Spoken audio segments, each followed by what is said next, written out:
하나님 말씀 누가복음 4장 1절부터 13절까지 교독하시겠습니다.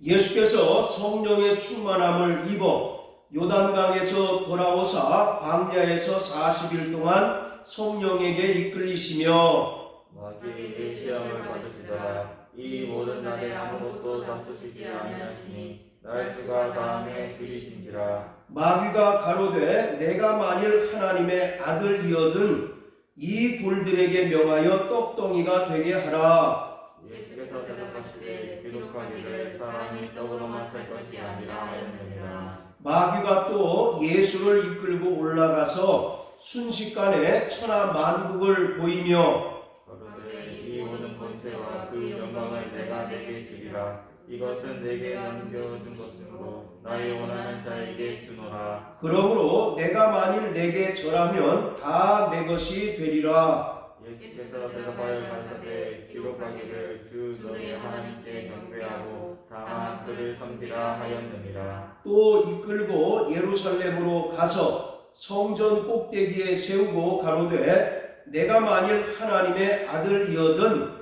여기서 뛰어내리라. 기록하였으되 하나님이 너를 위하여 그 사자들을 명하사 너를 지키게 하시리라 하였고 또한 저희가 손으로 너를 받들어 내 발이 돌에 부딪히지 않게 하시리라 하였느니라. 예수께서 대답하여 가라사대 말씀하기를 주 너의 하나님을 시험치 말라 하였느니라. 마귀가 모든 시험을 다한 후에 얼마 동안 떠나니라. 아멘.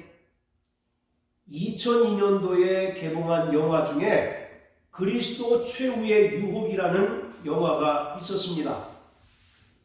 그 내용이 뭐냐면 예수가 십자가에 달려서 죽으시는 상황에서 사단이 예수를 찾아와서 마지막으로 유혹을 하는 거예요.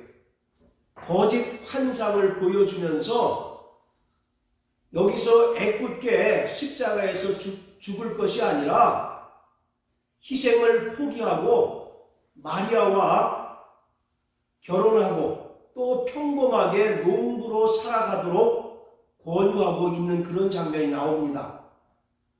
그러다가 예수가 그것이 거짓된 환상인 것을 깨닫고 성경에 기록된 대로 최후에까지 대속의 죽음으로 끝내시는 그런 장면을 이제 담고 있어요.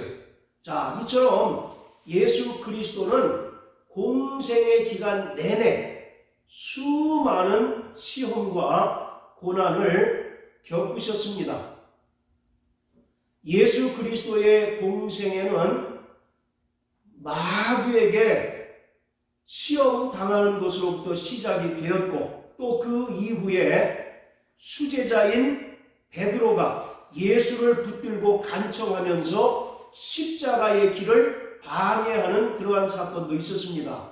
마태복음 16장 22절 23절에 보면 예수가 제자들에게 몇 날이 못 돼서 십자가에 달려 죽으시고 또 부활하실 것을 말씀하시자 그 중에 수제자인 베드로가 예수를 붙들고 간청하기를 주께 절대 이런 일이 벌어지지 않을 것입니다 라고 이와 같이 호언장담을 합니다. 그때 예수가 베드로를 책망하시기를 사단아 내 뒤로 물러가라. 너는 하나님의 일을 생각지 않고 도리어 사람의 일을 생각함으로써 나를 넘어지게 한다라고 이와 같이 책망하고 있습니다. 자, 또 예수 그리스도는 로마 군인에게 잡히시기 전날 밤에 겟세마네에서 땀방울이 핏방울이 될 정도로 간절히 기도하시면서 고난의 잔을 옮기고 싶어하는 그 시험에 시달리고 있었습니다. 이처럼 예수 그리스도는 태어나면서부터 십자가에 달려 죽으실 때까지 수없는 시험과 고난을 겪으셨습니다. 자, 오늘 이 장면은 여러분들이 잘 아시는 것처럼 마태복음과 마가복음과 누가복음에 기록되어 있는 예수의 광야 시험 사건입니다. 예수 그리스도는 공생애를 시작하시기 전에 마귀에게 3번의 시험을 당하셨어요. 마귀는 예수에게 세상 권세를 주어줄 테이니 정치적인 메시아가 되도록 제안하고 있는 것입니다. 굶주린 군중들에게 떡을 제공해주고 또 나에게 경배함으로써 얻을 수 있는 당시 세계를 지배하고 있는 로마의 지배권과 같은 세상 권력의 문제였었고, 또 마지막 시험은 성전 꼭대기에서 뛰어내림으로써 예수가 사람들로부터 참 메시아로 추앙받으라고 하는 그런 제안이었습니다. 그러나 예수 그리스도가 이 땅에서 행하신 그 공생애의 사역은 하나님 아버지로부터 받은 메시아로서의 공적인 사역이기 때문에 예수 개인의 육체적인 만족과 같은 개인적인 그런 의미로 해석해서는 안 된다는 것입니다. 단적으로 말하면 예수의 광야 시험은 예수가 하나님 아버지로부터 보내심을 받은 메시아 그리스도로서 이 땅에서 어떤 일을 행하시고 또 죄인들을 어떻게 구원하실까를 우리에게 보여주고 있는 일종의 인사청문회와 같은 것이다 라고 이해하시면 되겠습니다. 여러분들 텔레비에서 인사청문회 같은 거 보시잖아요.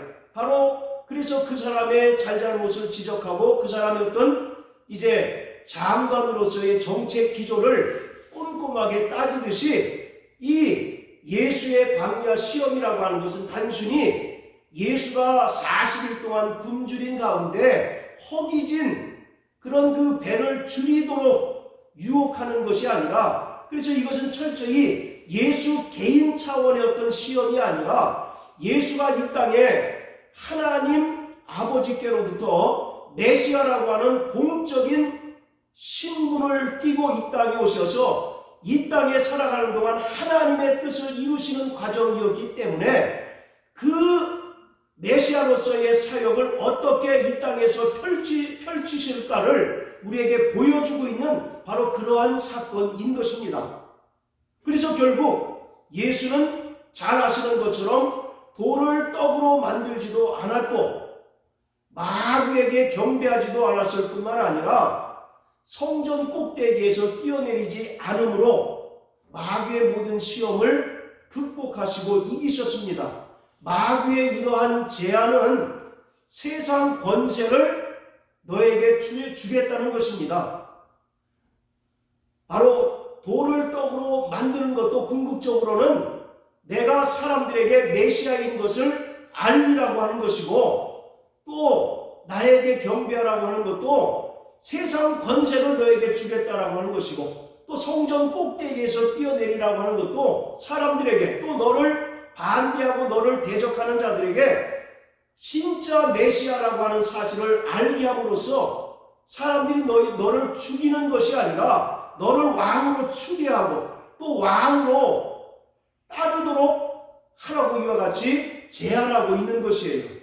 예수는 이 땅에 철저하게 죽으러 오셨습니다. 할렐루야. 마태복음 20장 28절에 보면 인자가 온 것은 도리어 섬기려 하고 많은 사람을 위하여 자기 목숨을 대속물로 주려 함이라고 이와 같이 말씀합니다. 예수가 이 땅에 오신 것은 철저하게 죽으시기 위하여 오셨어요. 그런데 그 죽으시는 것이 바로 십자가에 달려 죽으시기 위하여 이 땅에 오셨습니다.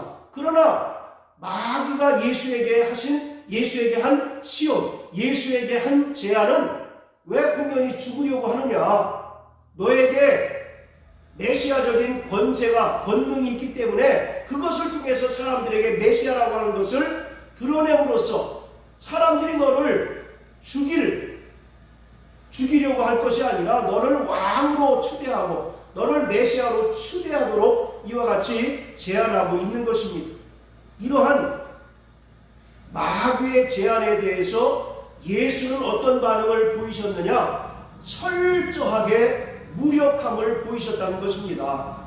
이것을 고요한 무력함 이렇게 얘기합니다. 따라서요. 고요한 무력함. 우리 고요한 선생님이 계시지만 고요한 무력함이에요. 그에게 돌을 떡으로 만들 능력이 없으셨습니까? 아니면 그가 세상 권세를 쥐락펴락할 권세가 없으셨느냐고요. 또 성전 꼭대기에서 뛰어내리면 얼마든지 천사들이 그를 받들어 경배할 만한 그런 자격이 충분한 분이셨어요.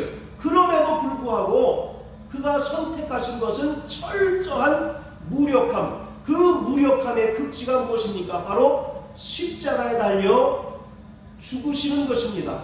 이 무력함이야말로 하나님 아버지에 대한 순종의 구체적인 표현이고 하나님 아버지께로부터 받은 그 사명을 최종적으로 완성하는 것이었습니다.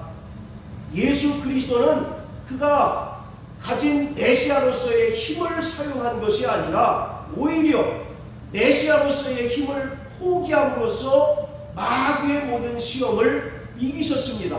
자, 우리 마태복음 26장 나가서 한번 보시겠습니다. 자, 마태복음 26장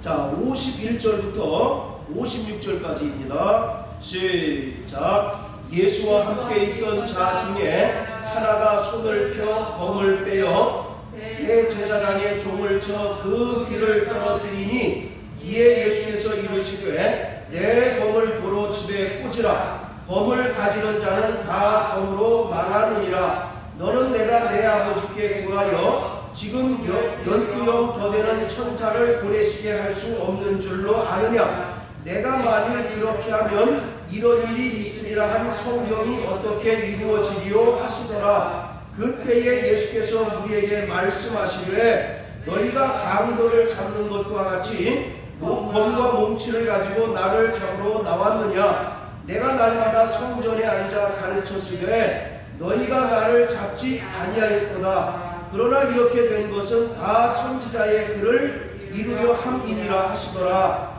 이에 제자들이 다 예수를 버리고 도망하니라. 53절에 보면 예수가 내가 12영 더 되는 천사를 보내시게 할 수 없는 줄로 아느냐. 그러니까 예수를 잡으러 온 로마 군인들을 충분히 응징하고 또 예수에게 사형 언도를 내리는 그 빌라도의 모든 권세를 뒤엎을 만한 충분한 권세가 힘이 예수에게 있다라고 하는 것입니다. 그럼에도 불구하고 그가 묵묵히 로마 군인에게 잡히시고 또 빌라도에게 사형 언도를 받으시고 십자가에 달려 죽으신 것은 56절에 기록한 것처럼 선지자들의 글을 이루려 하시기 때문이다 라고 말씀하고 있어요. 선지자들의 글을 이룬다라는 얘기는 결국 하나님의 뜻대로 그가 이 땅에서 죽으시는 것이다 라고 말씀하고 있는 것입니다. 이사야서 53장 7절에 보면 그는 도살장에 끌려가는 어린 양과 같이 또 털 깎는 자 앞에서 잠잠한 양과 같이 그 입을 열지 않았다라고 이와 같이 말씀하고 계셔요. 예수님의 그 공생의 사역 동안 얼마나 많은 사람들이 예수를 비난하고 대적하고 심지어 그에게 침을 뱉으며 돌로 치려고 했습니까? 그러한 모든 비난과 모든 핍박을 그가 다 물리적인 힘으로 감당할 수 없어서 그렇게 묵묵히 당하신 것이 아니라 그가 그와 같이 당하시고 또 마귀에게 세 가지 시험을 당하신 까닭은 궁극적으로 십자가에 달려 죽으시는 것이 그를 보내신 하나님 아버지의 뜻이기에 그는 자기의 힘을 사용해서 그 모든 것들을 물리치는 것이 아니라 오히려 묵묵히 도살자 앞에 어린 양과 같이 털 깎는 자 앞에서 잠잠한 양과 같이 십자가에 달려 죽으시는 그러한 길을 선택했다라고 하는 것입니다. 이것이 예수 그리스도가 이 땅에 오신 분명한 목적이고 하나님 아들로서 그가 가지고 계셨던 고난의 종이라고 하는 정체성을 바로 이루시는 가장 최선의 방법이었다라고 하는 것입니다. 따라서 오늘 우리는 마태복음, 누가복음, 마가복음에 기록되어 있는 이 예수님의 광야 시험 사건을 예수님 개인의 어떤 문제로 인한 시험이라고 생각해서는 안 되는 겁니다. 그는 이 땅에 철저히 공생애를 살기 위하여 오셨고, 공생애라고 하는 것이 무엇입니까? 하나님의 뜻을 이루시는 것 아니겠습니까? 요한복음 12장에도 예수님께서 예루살렘에 입성하실 때 얼마나 많은 사람들이 좌우에서 그를 영화하고 막 그에게 찬송을 했습니까? 그럼에도 불구하고 그는 우쭐대지 않으셨어요.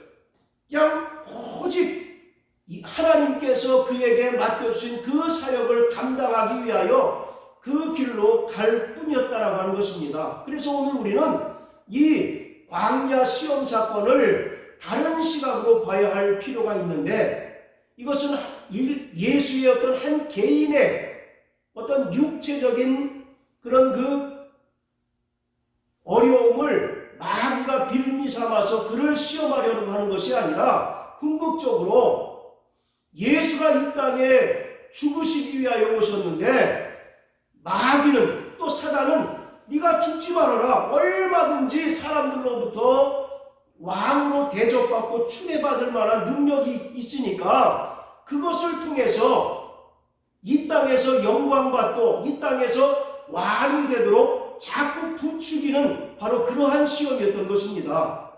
그러한 시험을 예수는 3번씩이나 기록된 말씀을 통해서 끝까지 이겨내셨던 것을 우리는 이 구절을 통해서 볼 수가 있었던 거죠. 자, 우리 다시 누가복음 4장을 보시겠습니다. 자, 첫 번째 시험이 어떤 것이었습니까? 3절 4절에 보면 마귀가 가로되 내가 만일 하나님의 아들이거든 이 돌들에게 명하여 떡덩이가 되게 하라, 이렇게 말합니다. 우리는 이것을 일반적으로 예수님께서 40일 동안 광야에서 금식하시고 줄이셨기 때문에 얼마나 허기지시고 배가 고프셨겠어요.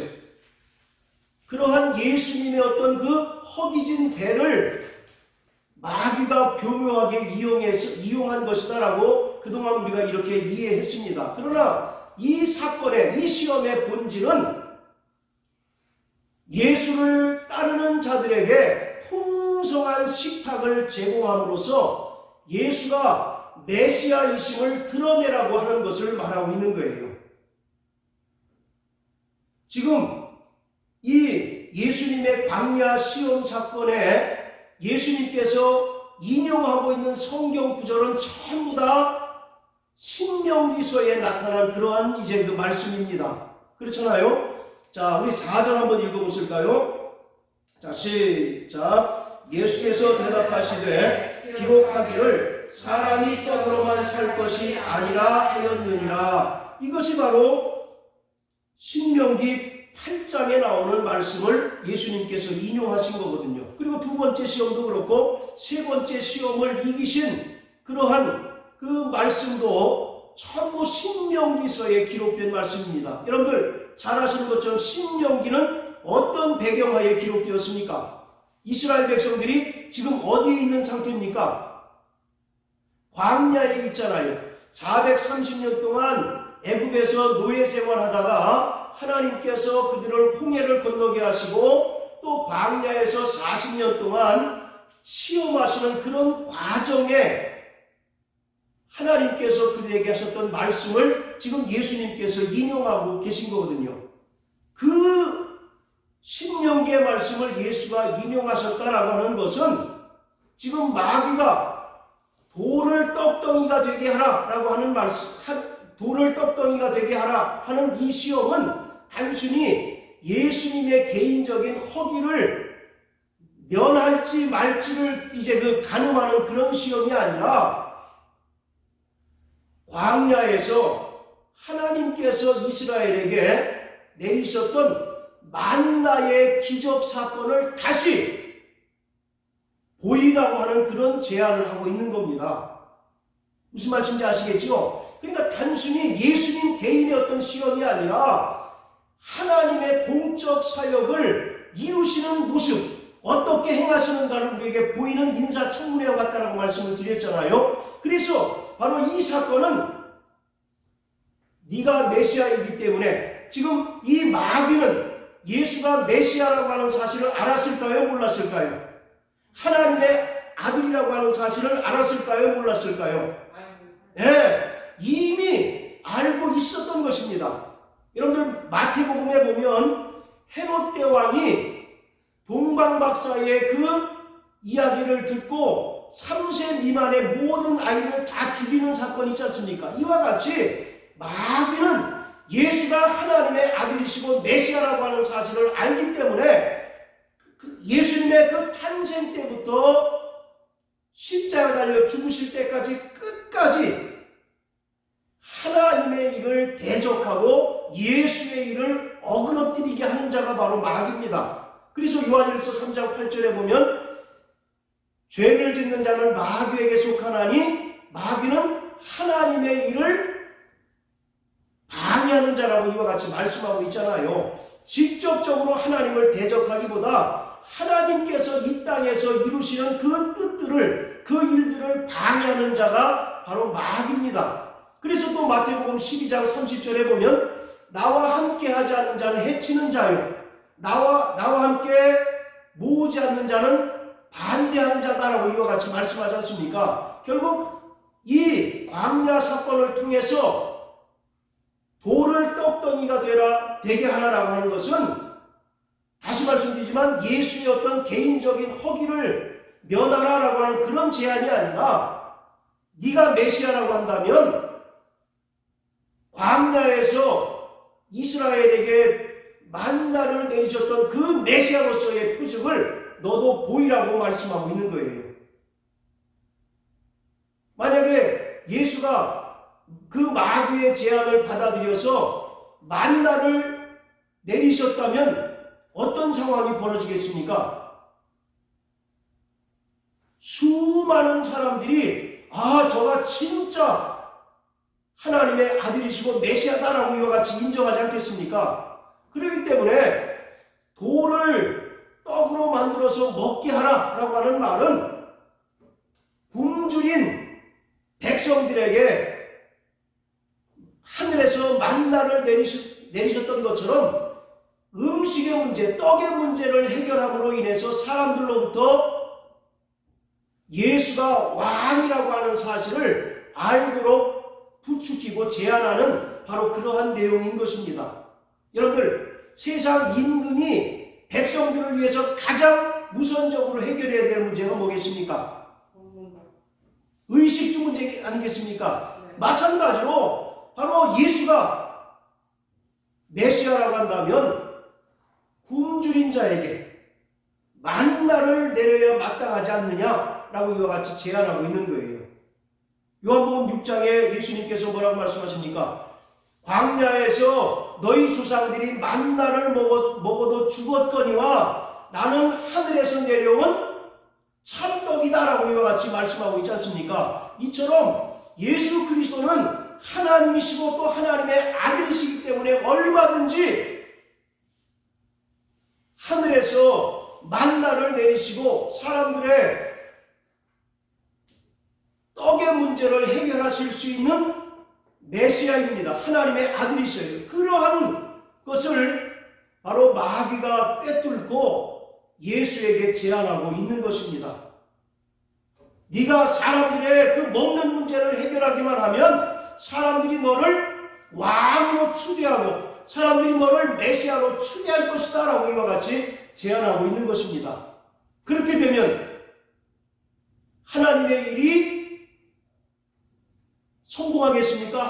아니면 하나님의 일이 어긋나겠습니까? 아까 하나님의 뜻은 뭐라고 그랬습니까? 예수가 이 땅에 오셔서 죽으시는 거죠. 그런데 죽기는커녕 오히려 사람들로부터 칭찬을 받고 사람들로부터 추대를 받게 되면 하나님의 뜻이 자연스럽게 깨지게 되는 거죠. 자, 우리 요한복음 6장을 다 같이 한번 보십니다. 요한복음 6장.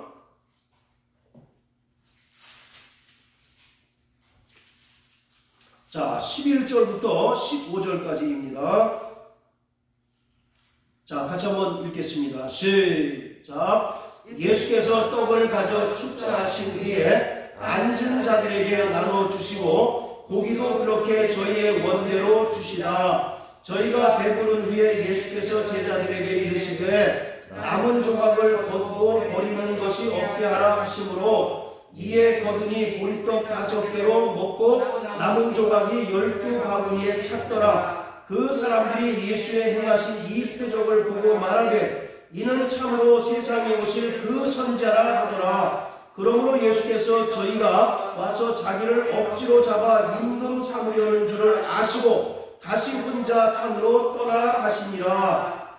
이게 우리가 잘 아는 오병이어의 사건 아닙니까? 네. 굶주린 5,000명의 사람들에게 예수님께서 떡 2개와 떡 5개와 물고기 2마리로 5,000명을 먹이시고 또 12광줄이나 남았어요. 그러니까 사람들이 예수를 달리 보게 된 겁니다. 예수를 지금 뭐로 보고 있는 겁니까?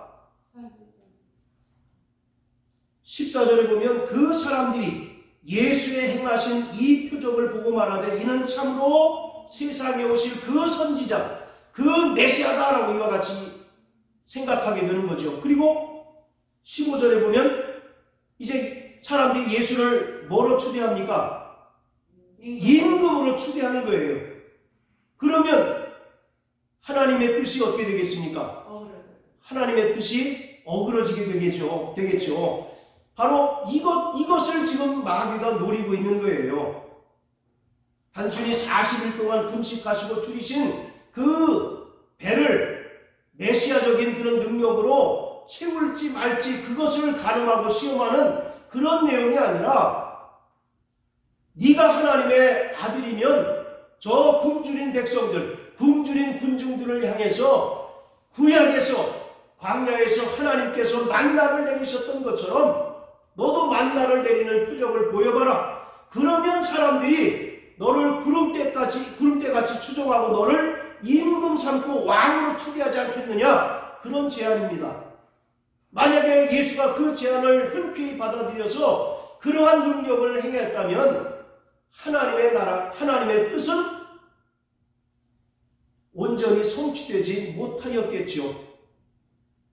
그렇기 때문에 예수는 신명기의 말씀을 인용해서 마귀의 그 첫 번째 시험을 이기셨습니다. 예수가 이 땅에 오신 것은 줄인 백성들을 배부르게 먹게 하고 또 이 땅에 지상 낙원을 이루게 하는 것이 아니고 이 땅에 다만 오신 것은 죽으시고 부활하셔서 하늘 영광을 얻는 것이기 때문에 마귀의 제안을 기록된 말씀으로 단호히 배격하고 첫 번째 시험을 이기게 되셨습니다.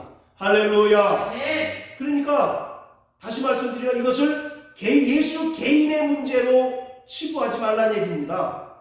예수는 이 땅에 오셔서 개인적인 문제로 인해서 고민하시거나 걱정하시는 것이 전혀 없습니다. 여러분들 마태복음 8장에 보면 그런 말씀이 있죠. 인자도 머리 둘 곳이 있고 공중의 새도 둥지가 있건만 인자는 이 땅에 머리 둘 곳이 없다라고 말씀하고 있잖아요. 이 땅에 영광을 구하러 오신 분이 아닙니다. 이 땅에서 사람들로부터 부와 명예와 인기를 얻으려고 오신 분이 아니에요. 그는 이 땅에 철저하게 아버지로부터 보내심을 받았는데 그 보내신 계명이 뭐냐? 바로 십자가에 달려 죽으시는 것이었습니다. 자, 우리 또 요한복음 10장을 다 같이 한번 보십니다. 요한복음 10장 17절 18절 시작. 아버지께서 나를 사랑하시는 것은 내가 목숨을 얻기 위하여 목숨을 버림이라. 이를 내게서 빼앗는 자가 있는 것이 아니라 내가 스스로 버리노라. 나는 버릴 권세도 있고 다시 얻을 권세도 있으니 이 계명은 내 아버지에게서 받았노라 하시니라. 할렐루야. 자, 17절에 보면 하나님 아버지의 뜻이 나옵니다. 하나님 아버지의 뜻은 뭡니까? 목숨을 얻기 위하여 목숨을 버리는 것이 하나님 아버지의 뜻이에요. 즉 다른 말로 하면 하늘 보좌를 상속받고 하늘의 영광을 얻기 위하여 이 땅에서 철저하게 십자가의 고난을 통해서 죽으시는 것이다 라고 말씀하고 있는 겁니다. 그리고 18절에 보면 죽는 것이 하나님께로부터 받은 계명이다 라고 이렇게 얘기합니다. 자, 또 히브리서 12장 한번 다 같이 보십니다. 히브리서 12장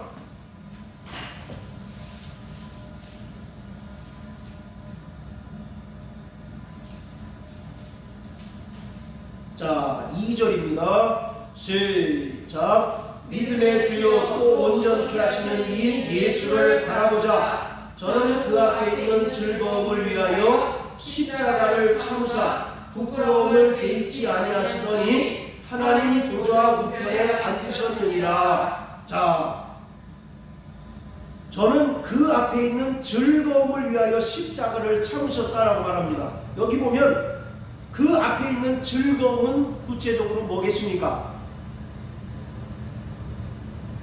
그 뒤에 나오잖아요. 하나님 보좌 우편에 앉으시는 것이 그가 소망했던 즐거움이었어요. 그 즐거움을 위하여 뭘 참으셨다고요? 십자가의 죽음을 참으셨다라고 성경은 말씀하고 있는 겁니다. 따라서 예수 그리스도는 이 땅에 철저히 죽으러 오셨어요. 철저히 십자가에 달려 죽으러 오셨습니다. 그런데 마귀는 그러한 하나님의 뜻을 대적하고 어그러뜨리기 위해서 예수에게 당신은 하나님의 아들이시고 메시아이기 때문에 얼마든지 돌을 떡덩이로 만들 수 있지 않느냐, 이 돌을 떡덩이로 만들어서 저 허기지고 굶주린 백성들을 배부르게 먹여봐라. 그러면 저들이 구름대와 같이 당신을 쫓고 구름대와 같이 따라다니면서 당신을 메시아로 왕으로 삼을 것이다 라고 이와 같이 솔깃하게 제안하고 있는 겁니다. 만약에 그러한 제안을 예수가 받아들였다면 하나님의 뜻은 깨뜨려지고 말게 되겠죠. 그래서 단호하게 예수가 기록되었으되 사람이 떡으로만 살 것이 아니라 하나님의 입으로부터 나온 말씀으로 살 것이니라 하신 그 말씀을 통해서 마귀의 첫 번째 시험을 깨뜨리셨습니다. 자, 다시 누가복음 4장으로 돌아가서요. 자, 두 번째 시험은 뭐였습니까? 자, 8절 9절 한번 읽어보실까요? 6절 7절 자, 시작. 가로되 이 모든 권세와 그 영광을 내가 내게 주리니 이것은 내게 넘겨준 것이므로 나의 원하는 자에게 주노라. 그러므로 내가 만일 내게 절하면 다 내 것이 되리라. 두 번째 시험은 나에게 경배해라. 그러면 내가 너를 세상의 왕이 되게 해주겠다라고 하는 것입니다. 마귀에게 경배함으로써 마귀로부터 세상 권세와 세상의 그 권력을 얻고 그 힘을 통해서 이 땅에서 메시아로서의 사역을 감당하라는 것이에요. 여기서 절하다라고 하는 말은 종교적 숭배와 정치적인 숭배를 망라한 그러한 말씀입니다. 그러니까 영적인 숭배뿐만 아니라 정치적인 그 숭배를 포함하고 있는 거예요. 여러분들 다니엘서 3장에 보면 그 느부갓네살 왕이 금으로 신상을 만듭니다. 그래서 모든 백성들로 하여금 그 금신상에게 절하도록 명하죠. 그런데 그 명을 어기는 사람들이 누구였습니까? 다니엘의 세 친구 아니었어요. 사드락, 메삭, 아벳느고 이 세 명의 친구가 느부갓네살의 그 금신상에 절하지 않습니다.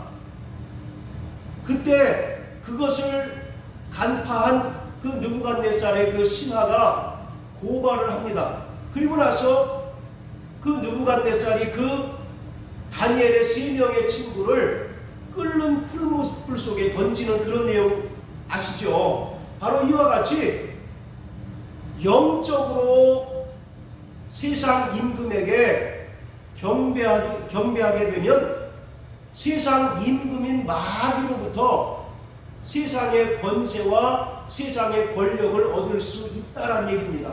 반대로 세상 임금인 마귀를 경배하지 않고 그를 따르지 않게 되면 철저하게 이 땅에서 영적인 탄압뿐만 아니라 종교적 또는 정치적 박해를 당할 수밖에 없다는 얘기예요. 그래서 바로 이 두 번째 시험이라고 하는 것은 세상 임금인 나에게 경배해라. 그러면 내가 너를 세상의 임금, 왕이 되게 해줄 것이다 라고 이와 같이 제안하고 있는 겁니다. 여러분들, 마귀가 이렇게 세상 권세를 줄 자격이 있습니까? 없습니까? 있을까요? 없을까요? 아니, 마귀 자기가 무엇인데 6절에 보면 모든 권세와 영광을 내가 너에게 줄 것이다. 이것은 내게 넘겨준 것이므로 나의 원하는 자에게 주겠다라고 이렇게 얘기합니다. 마귀는 세상 권세와 영광을 다 가진 자입니다. 그게 본래 누구의 것이었습니까? 본래 누구의 것이었어요? 아담의 것이었습니다.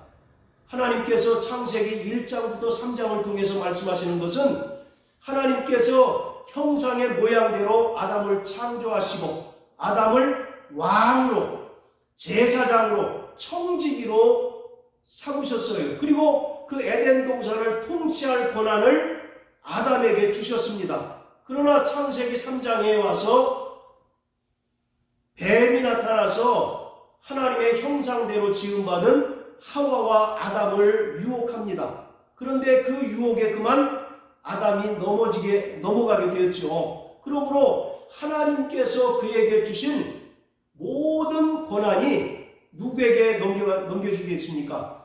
마귀에게 넘겨지게 되었어요. 자, 우리 베드로후서 2장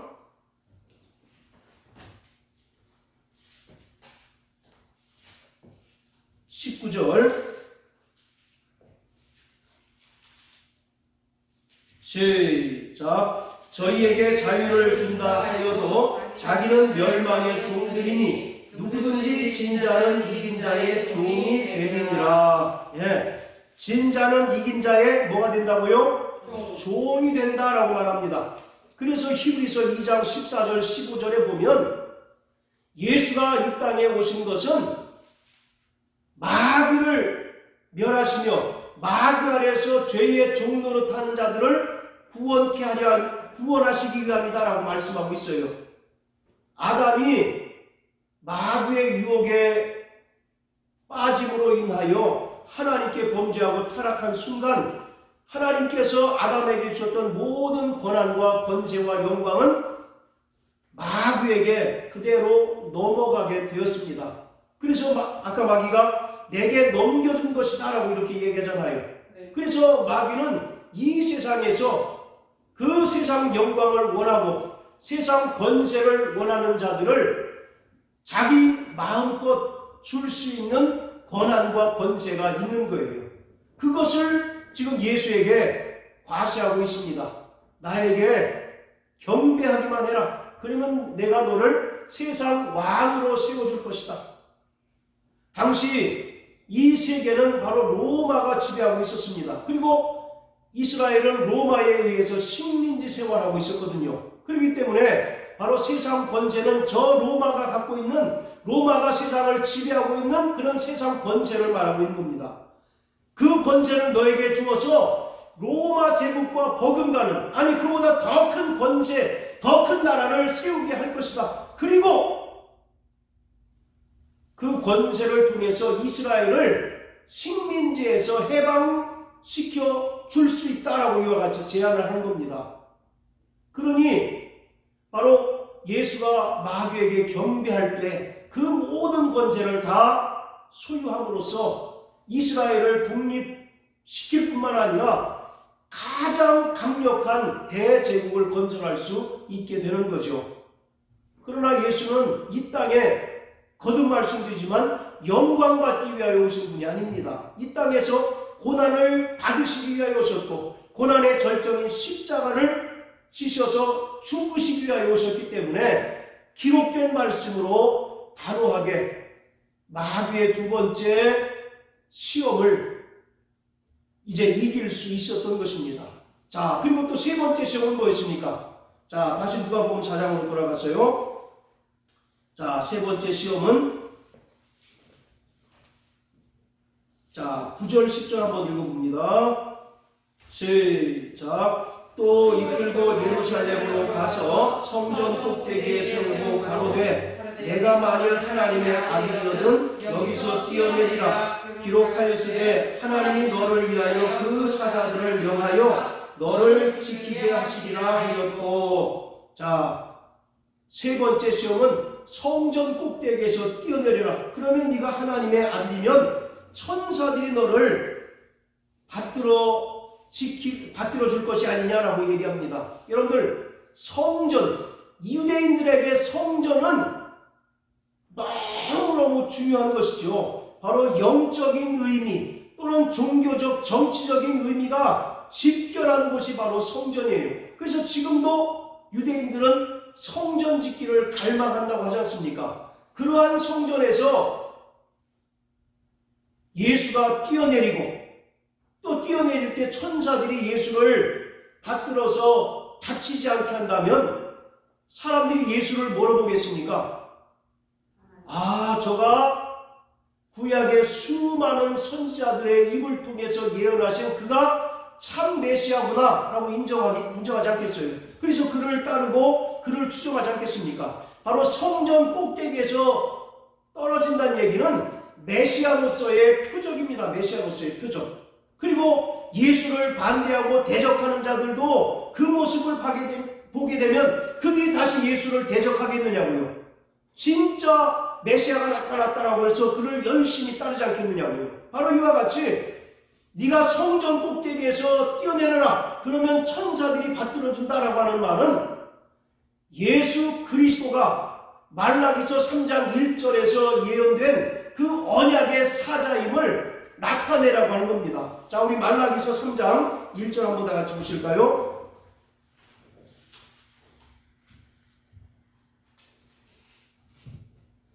자, 말라기 3장 1절 시작. 만군의 여호와가 이르노라. 보라, 내가 내 사자를 보내리니 그가 내 앞에서 길을 예비할 것이요 또 너희는 구하는 바 주가 후련히 그 전에 임하리니 곧 저희의 사모하는 바 언약의 사자가 임할 것이라. 예, 자, 언약의 사자가 어디에 임한다고 말씀하고 있습니까? 너희의 구하는 바 주가 후련히 그 성전에 임할 것인데 그것을 보게 되면 너희는 그가 구약의 수많은 예언자들의 입을 통해서 예언된 언약의 사자인 것을 안다라는 얘기입니다. 그래서 유대인들은 그들이 그토록 소망하는 메시아가 어디에 임하기를 바라는 겁니까? 성전에 임하기를 바라는 거예요. 그런데 그 예수가 성전 꼭대기에서 뛰어내리네. 그리고 천사들이 그를 받들어 줍니다. 그럼 유대인들이 어떻게 생각하겠습니까?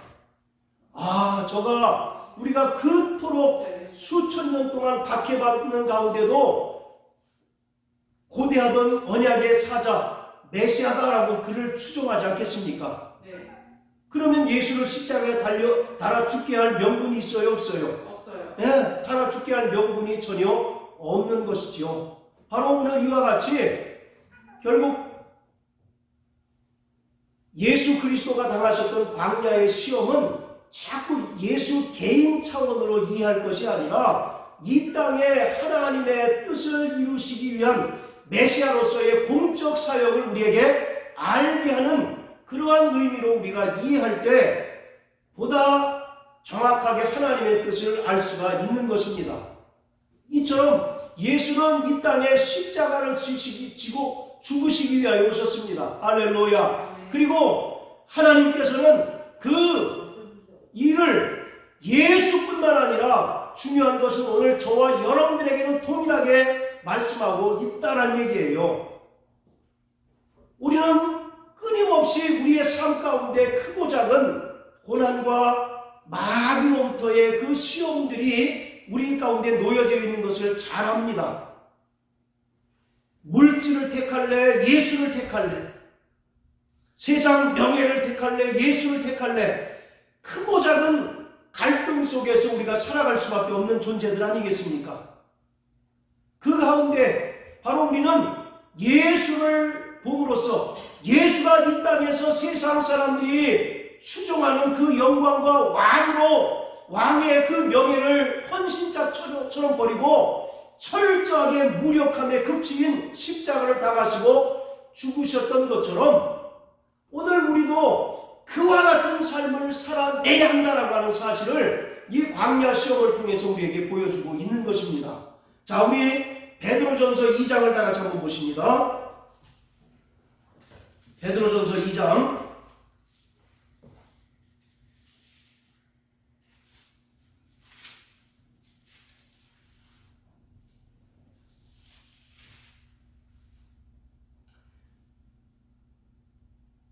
자, 18절부터 25절까지 좀 긴데 한번 읽어봅니다. 시작. 사환들아, 범사에 두려워함으로 주인들에게 순복하되 선하고 관용하는 자들에게만 아니라 또한 까다로운 자들에게도 그리하라. 애매히 고난을 받아도 하나님을 생각함으로 슬픔을 참으면 이는 아름다우나 죄가 있어 매를 맞고 참으면 무슨 칭찬이 있으리요. 오직 선을 행함으로 고난을 받고 참으면 이는 하나님 앞에 아름다우니라. 이를 위하여 너희가 부르심을 입었으니 그리스도도 너희를 위하여 고난을 받으사 너희에게 본을 끼쳐 그 자취를 따라 오게 하려 하셨느니라. 저는 죄를 범치 아니하시고 그 입에 괴사도 없으시며 욕을 받으시되 대신 욕하지 아니하시고 고난을 받으시되 위협하지 않으시고 오직 공의로 심판하는 자에게 부탁하시며 신이 나무에 달려 그 몸으로 우리 죄를 감당하셨으니 이는 우리로 죄에 대하여 죽고 의에 대하여 살게 하려 하심이라. 저가 채찍에 맞음으로 너희는 나음을 얻었나니 너희가 전에는 양과 같이 길을 잃었더니 이제는 너희 영혼의 목자와 감독 되신 이에게 돌아왔느니라. 자, 보세요. 21절에 보면 너희가 부르심을 입었으니 그리스도도 너희를 위하여 고난을 받으사 너희에게 본을 끼쳐 그 자취를 따라 오게 하려 하셨느니라. 예수는 아무런 죄가 없는데 너희를 위하여 바로 고난 받으시고 죽으셨던 것처럼 예수의 은혜로 구원받은 너희 모든 성도들도 예수가 가신 그 발자취를 따르며 살아가도록 부르심을 받았다라고 말씀하고 있는 거예요. 따라서 죽어야 사는 길, 십자가의 길, 그게 예수가 우리에게 보여주신 길입니다. 소비에도 말씀드렸던 것처럼 예수에게 능력이 없어서 마귀에게 시험을 받으셨을까요? 그리고 돌을 떡으로 만드실 능력이 없으셨을까요? 아니면 성전 꼭대기에서 뛰어내리실 때 천사들이 받들어주지 않을 그런 능력이 없으셔서 기록된 말씀으로 마귀의 시험을 이기셨을까요? 마귀의 그 솔깃한 제안에도 불구하고 예수는 일관되게 철저하게 십자가의 무력함으로 마귀의 모든 시험을 이기셨던 것처럼 하나님께서 오늘 저와 여러분들에게 요구하시는 그 삶의 원리, 삶의 모습이 바로 그와 같다라고 하는 사실을 예수의 광야 시험을 통해서 보여주고 있는 겁니다. 이 세상에서 성도로 살아가면서 고난 없이 자신의 목적을 이루려고 하는 인간의 목적, 그리고 사단의 권세를 이용해서 이 땅에서 무언가 자기의 어떤 정치적인 또는 세상적인 야망을 이루려고 하는 자들은 반드시 믿음에서 떨어지게 되어 있습니다. 그렇기 때문에 우리는 오직 저 영원한 천국을 바라보고 예수 그리스도가 그 앞에 있는 즐거움을 위하여 십자가를 참으셨던 것처럼 영원한 하나님의 나라를 소망하고 하늘에서 하나님께서 우리에게 예비하신 그 영광을 바라본다면 이 땅에서 우리는 세상과 세상 권세와 절대 타협하지 않고 정말 철저하게 예수가 오늘 저와 여러분들에게 보여주신 그 죽어야 사는 길로 나아가야 하는 것입니다. 그래서 사도 바울은 날마다 죽는다라고 이와 같이 얘기하잖아요. 또 고린도후서 12장에 보면 내가 약할 때 강함 주시는 그 하나님의 은혜를 그가 갈망했던 것처럼 성도는 이 땅에서 찢기와 같이 인정받는 삶을 살아가는 자가 아닙니다. 철저하게 이 땅에서 무시당하고 철저하게 이 땅에서 버림당하는 삶을 사는 것이 그리스도 예수의 제자된 성도들의 삶이에요. 그것을 하나님께서 기억하셨다가 장차 하늘 영광으로 우리에게 갚아 주실 것입니다.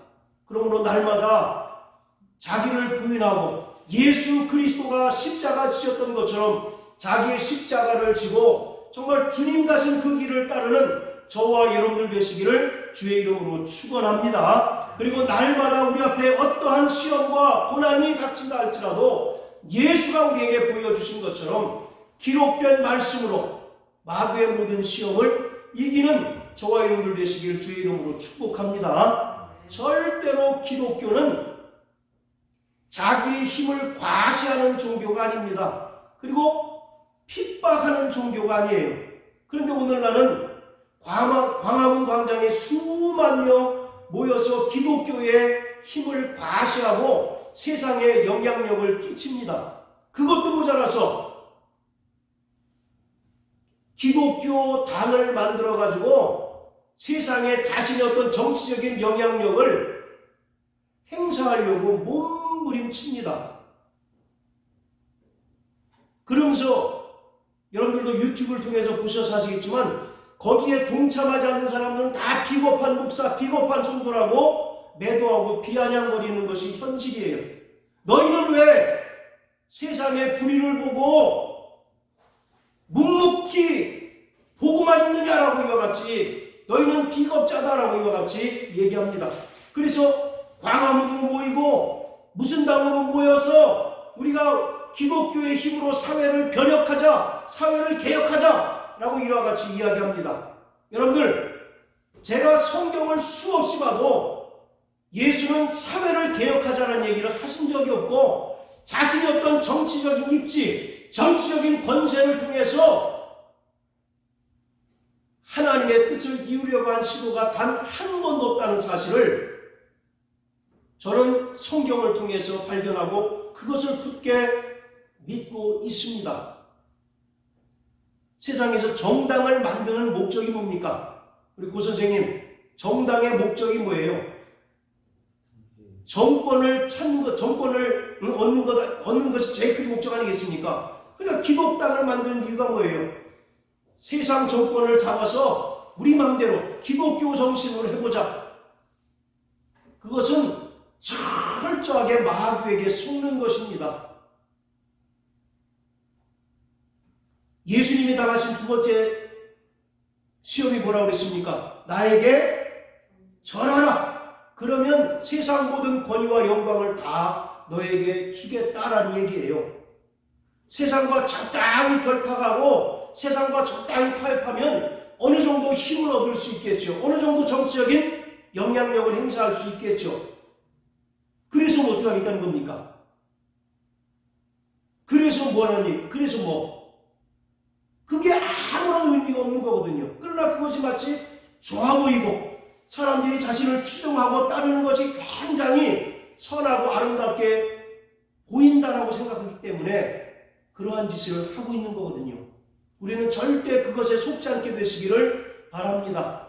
철저히 예수가 이 땅에 오셔서 만물의 찢기와 같이 버림당하고 또 결국 십자가 달려 죽으심으로써 하나님의 모든 뜻을 이루셨던 것처럼 우리는 이 땅에서 나의 어떤 영향력을 드러내고 나의 입지를 넓히는데 예수를 이용하는 자가 되지 않게 되시길 주의 이름으로 축원합니다.